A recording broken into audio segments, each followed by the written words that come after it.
And this is one. Ngayon, bumusi na siya. Do you think you will give way? No, talo niyang papagala. And you think you can get away with that? Oh. If the driver behind is a bus driver, victory liner yan, teritoryo nila yan. Tututukan kanya, ganyan. Babanggay ka talaga. Itutulak kanya, tapos tatakbuhin kanya. Gagawin nila yan pag na-irritate sila sa'yo. Why wait for that? Ang dami niyang binigay na sign just to let you know that you have to give way. But you will not do. It's either you are hard-headed, may talagang matigas lang ang ulo mo, or you are plainly stupid.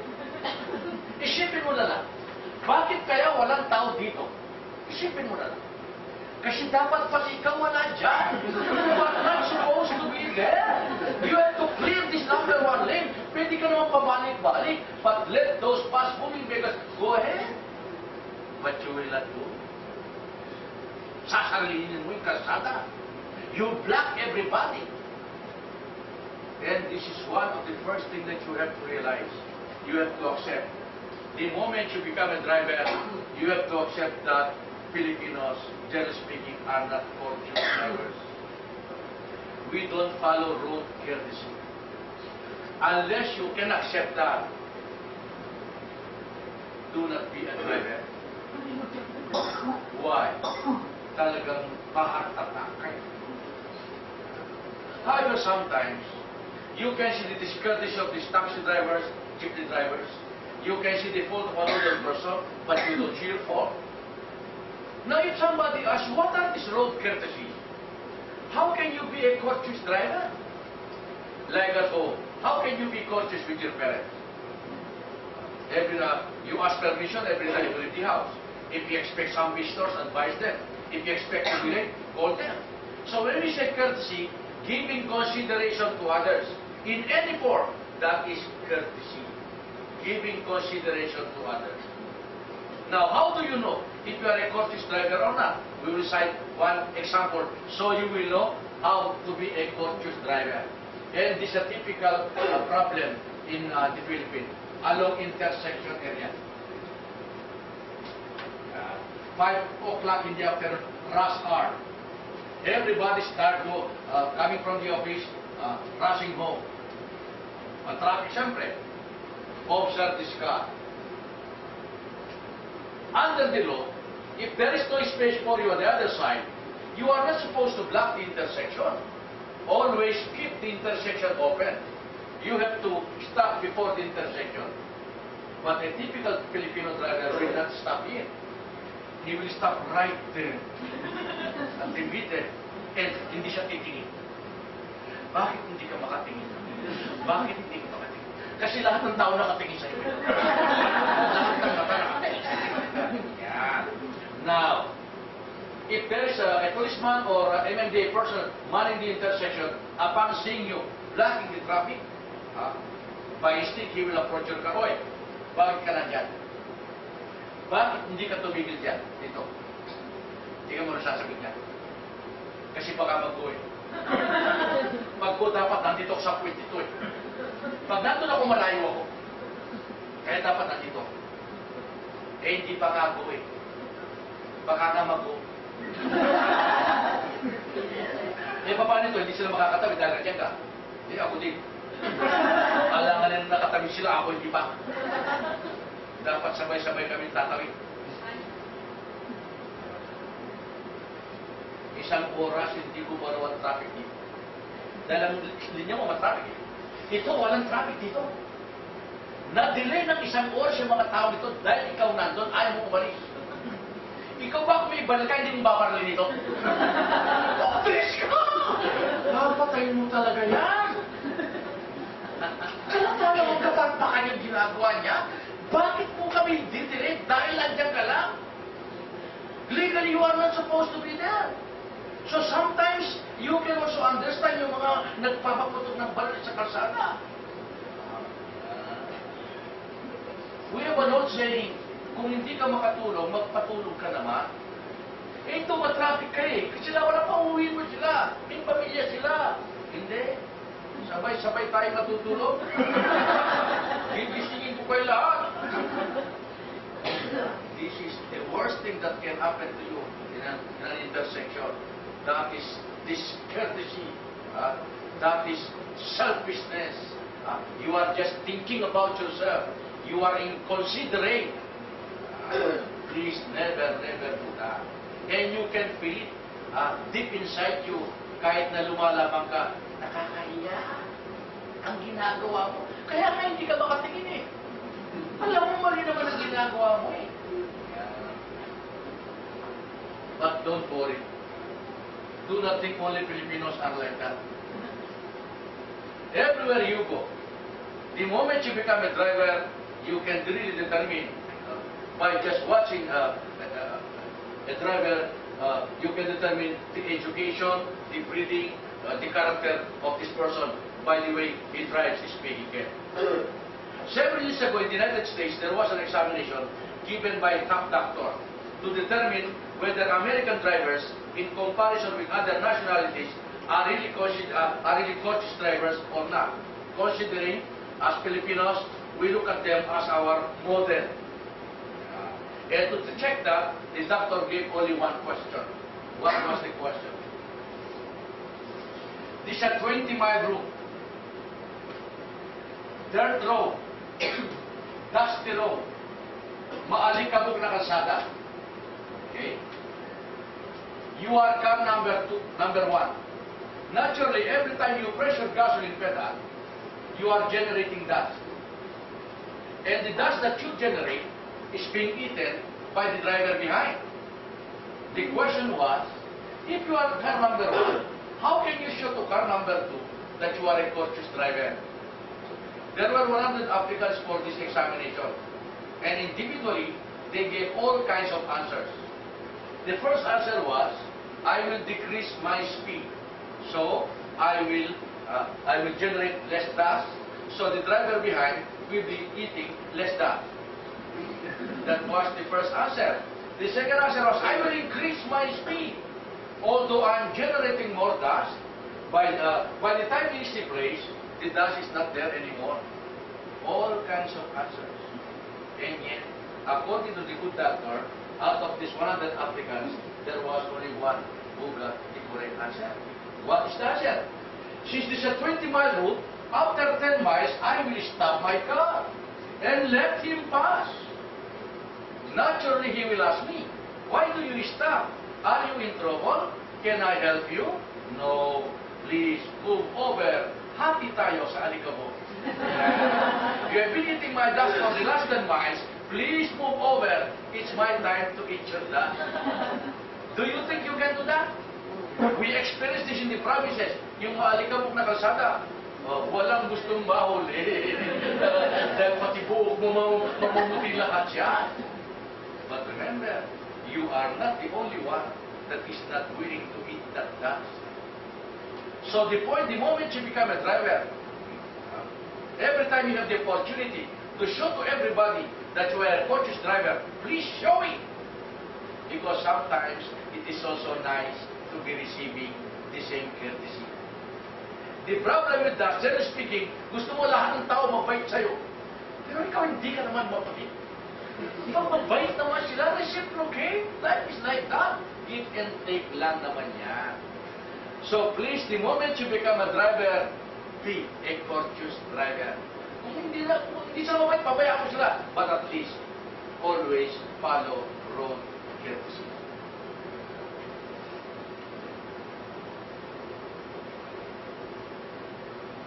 Next, what is the maximum speed limit along the North Expressway? Maximum. Now, the moment you become a driver, you have to be conscious about this speed limit.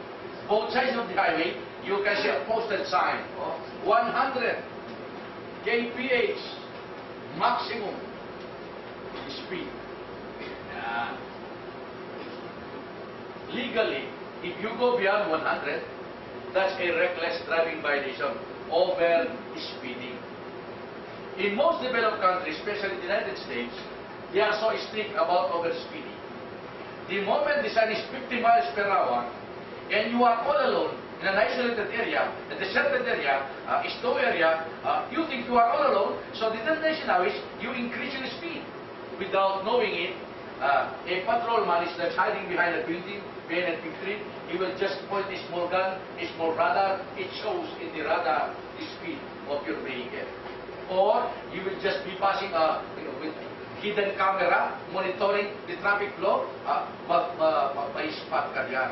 And they will just run after you, and they will show you the evidence that you exceeded the limit, and you cannot get away from that violation. In the Philippines, there is no such thing as radar. We have no TV monitoring. Although along the North Expressway, meron ng isa. Mag-ingat kayo dyan. Pero walang radar dyan. Kung minsan di walang, they will not run after you pagdating mo sa exit gate. Itong kanila titikitan. Kasi namomonitor nila yan. But here, sometimes, a patrolman, yung naglalakad, huli ka. Ano violation mo? Over-speeding. Ano ba? Paano mo nalaman? Naglalakad ka lang. According to my calculation. Remember, how can you charge a person in court? By calculation? The only way that they can charge you with over-speeding violation here, but seldom you can be charged, is by a mobile car. Yung mobile kasi may speedometer yun. He can check your speed. Or yung hagad. Naka-motorsiklo yun Hinabol ka ng hagad. Nakaka 140 kilometers per hour na siya. Hindi ka pa niya maabutan. Then he can charge you. But I was only running 30. I was running 140. I could not even reach you. Now you insist you were only running 30. He can charge you with that violation. But you are a new graduate of the social life. You cannot imagine yourself running 100 kilometers per hour. Because when you took your actual driving lessons, you were only running 10. Diyos ko, pawis ka na. Lahat ng sakto tinatawag mo na. And you were only running 10. Nasanay ka sa speed na 10. Love na love mo yung speed na 10. But then, you feel secure running 10. So, you are driving along the North Expressway, you check the speed, 100, and then you run 10. Can they charge you with over-slowing violation? If you go beyond 100, that's over-speeding. But masyado namang mabagal. What is the violation? Obstruction. Obstructing the free passage of another vehicle. And the penalty is the same as over-speeding. So please remember this. Along the highway, do not think since you are running slowly, it's safer. No, it is more dangerous to run slowly along the highway than to run fast. Why? Lahat ng tao galit sa iyo You can see that every time we teach you how to drive, maraming galit sa social life. Imagine, we are driving along Quezon Avenue, in traffic 60, dati na social life, mamamatay. Sige tayo mo, alam mo, hindi na lang sila talaga makakibo. Pwede, pagpapatuloy tayo sa kalsada Umiiling na lang sila. Pero nakaka-istorbo tayo. Now, if you cannot run 100, and it's not safe for you to run that, and you are just a newly learned driver, ano kaya itatakbo mo para hindi ka naman nakakaon dito? So in highway driving, you cannot fix your speed. You cannot say, I'll run 60, I'll run 40, I'll run 50, because it depends upon the location. So if you are not sure about your speed, for your own safety, and for proper highway driving principle, always follow the general rule on speed. What is that? Always follow the flow of traffic. That is the general rule. Always follow the flow of traffic. If all of them are running 60, follow. You run 60. If all of them are running 80, you follow the flow. You run 80. If all of them are running 80, and then you run 10, you can just imagine the consequences. This is also one of the reasons why we have traffic congestion in Metro Manila. As you observe, those who cannot even follow the speed limit, the flow of traffic, observe.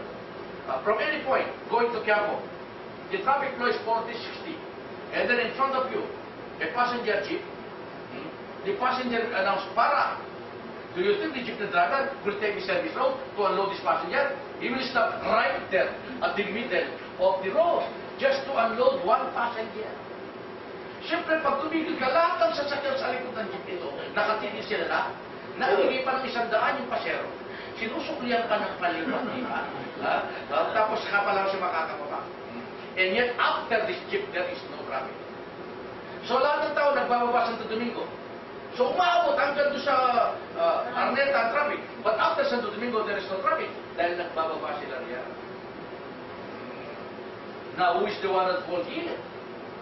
Is it the fault of the driver who did not even bother to take the service road? Or is it the fault of the passenger? Or is it the fault of the driver behind? You can never tell. But if you are just realistic about this, most often, it is the fault of the passenger. You know, Filipino passengers are different. They are spoiled. Lalo na yung mga babae, pag sinabi ng babae, para sa tapat ng bahay niya. Oras na lumampas ka, kukunin niya yung pipe. Kanina pa. Ingay-ingay po kasi daldal yan eh. Yan. At yung mga babae, hindi nila makontrol sa sarili, talagang magkagaling sila. Siyempre, mga babae, alam nila, hindi nila sila papatulan eh. Sasabihin na natin, driver, ang sungit na galing. Ganun lang. Kami rin nagagalit, pero hindi kami kikibo. Pero ang babae talaga hindi niya mapigil sa kanya. Kung malayo siya sa jeep at hindi niya mapupuk yung driver, pagbaba niya, lalapit pa sa driver. Ganyan katinding babae. Dahil malayo siya sa puwit eh. Pagbaba niya, lalapit. Ganyan katapang yung mga babae nito. Kaya nakita mo, takot na takot sa mga lalaki sa mga babae nito. Ayan. Ngayon, can you fault the passenger? Can you blame the passenger for reacting that way? You cannot blame the passenger. Remember, we are in a tropical region. Mainit sa Pilipinas. We have only 2 seasons here. Dry season, mainit, or wet season. Pag summer, palapasin mo ko isang blocking. Tapos, palalakarin mo pabalik. Hindi pwede yan. In cold country, in cold region, we don't find walking in Baguio. Gusto mo nga maglakad eh. O ayaw mo sumakay doon, gusto mo maglakad. Dito, ang Pilipino ayaw nilang naglalakad. Kasi mainit. Mainit dito. Kung di mainit, umuulan. Pag di ulan, baha. Kaya na, pagbaba ko, papasok ako. Kasi hold upin pa ako, pag makapasok agad eh. Nakakatakot dito. Kaya observe, overpasses are not successful. Imagine gagawa kong overpass, 3 stories high. Ang lilit ng baita. Tapos may draga dito nakahiga ron. Ay, mga babae, kawawa sila. They will not use the overpass. Tatapit sila, magbubuka sila just to avoid this. Nakakaawa. When they inaugurated the MRT, pumunta si Arab doon. Wala pang elevator noon eh. Pati si Arab hindi makakit sa doon eh. Kaya nilagyan yung MRT. Nangyayaan. Overpasses are not successful. Even bus stop jeepney stop. Ditong bahay ko. Tapos ilalagay mo yung bus stop. 1 block away. Maglalakad ako doon. Hindi. Ang Pilipino, kung saan ako nakatayo, yan ang bus stop. Bus stop. Ang bus ang i-stop sa akin. Ganyan ang Pinoy. Hindi pinaayon natin maglalakad. Mainit eh. Mainit. Yeah. Dapat talaga ang Pilipino, even if you ask them to pay, they will pay. Give them the facilities. Kaya ayan ang corporation realize this problem. Naglagay silang underpass, may escalator. Naglagay ko ang overpass, may escalator. You are given a choice, but it's free. But even if you ask Filipino to pay 5 pesos just to use the escalator, they will do it. Yan. Sa Green Hills ka, pumunta ka sa chair, may bayad na sa chair. 10 pesos. Oh. But I would rather pay 10 pesos a clean air-conditioned chair than I will face against the wall, lahat ng tao nakatingin sa'yo. You just provided them the facilities, they will pay. Yeah. So, why are we discussing this? Is that important? Yes. Because in long-distance driving, speed is very important. You will be traveling 300 kilometers. Remember this, matagal yan. Suppose you want to reach Baguio in 6 hours. At 300 kilometers, what is your regular speed? 50. You just maintain your speed at 50 kilometers per hour. Non-stop, 6 hours driving, you reach 300 kilometers. You want to reach Baguio in 5 hours. What would be your regular speed? 60. Kaya, pakito-pito ka lang. Just maintain your speed. Check the speedometer. Maintain your speed at 60 kilometers per hour. Whether you like it or not, in 5 hours, non-stop driving, you reach 300 kilometers. You want to reach Baguio in 3 hours. What would be your regular speed? 100. As soon as you leave Balintawak, 100 all the way until you reach Baguio in 3 hours. You will not reach Baguio. You will reach heaven. Wala na. Pumunta na tayo lahat. You cannot reach Baguio in 3 hours. Remember, you are not flying an airplane. You are just driving a car. However, you are a new graduate of the social life. You intend to drive 10 kilometers per hour. How many hours you reach Baguio? 30 hours. 2 araw. Matutulog ka pa sa kalsada. Yan. So that is how you estimate your speed. Because in long distance driving, the question is not how fast you reach your destination. The question is, are you still alive? When you reach the place, I would rather reach Baguio in 30 hours. As long as I'm sure, when I reach Baguio, I'm alive. That I reach Baguio in 3 hours, nakapunirarya naman ako. Yeah. So the point, if you have some important engagement in Baguio, let's say you are an inom to the kasal, alam mo, the kasal time is 5 o'clock.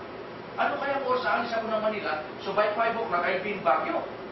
Alis ako 12, 1, 2, 3, 4, 5, alangan. Alis ako 11, 6 hours, hindi pwede. Yeah. Kinakalkula mo yan. Ngayon ang kasal, 5 o'clock. Umalis ka alauna. Ha? Paliliparin mo yan. Igo mo lahat. Wala kang stop. Lagaan mo na lahat. Ha? Just to reach Baguio in... no. Natapos na yung kinakasal. Nanganak na yung kinakasal. Hindi kayo makakaabot. Doon kayo nadidisgrasya eh. Kaya nga, the moment you become a driver, in long distance driving, try to know distance. Alam mo dapat, alam mo yung mga distansya, may mapa yan. You know, whenever we count distances, we always start at Rizal Monument or Manila City Hall. So if you happen to be in Clarkfield, tinitinin mo kilometer posting ng highway, ha? Pag may nakita kayo nasa Clarkfield, 80 kilometers posting, that means you are 80 kilometers from Rizal Monument. Yeah. Because that is the center point of the country. It's either Manila City Hall or Rizal Monument. So if you happen along the Quezon West Avenue, may nakikita dun sa Delta Center, nakalagay 9 kilometers. So that means if you are in Delta, there, you are 9 kilometers away from Rizal Monument. If you happen to be in Davao, nakita mo, 2,500 kilometers, posting. That means you are 2,500 kilometers away from Rizal Monument. Tine-check mo lahat yan. Kasi doon mo malalaman yung speed, kung gaano kalayong pupuntahan mo. Like for instance, you are planning to go to Bicol. Manila, Bicol is 700 kilometers. Yeah, 700 kilometers. So masyadong matagal yun. Oh. So, if you are running 70 kilometers per hour, 10 hours yan. Oh. Eh kung 40, matagal yan, 14 hours yan. So, that is how you check your speed. Okay?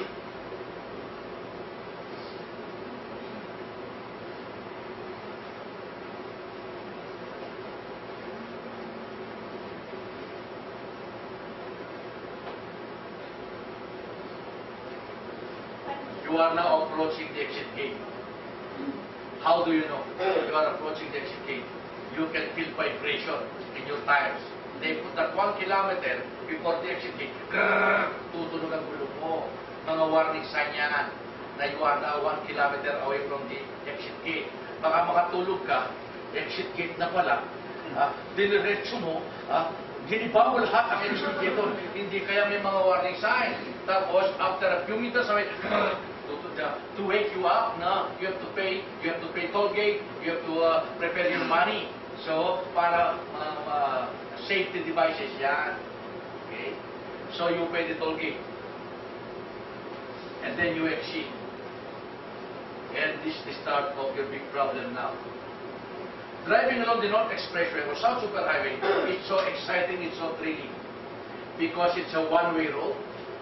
There's a big island separating both ways.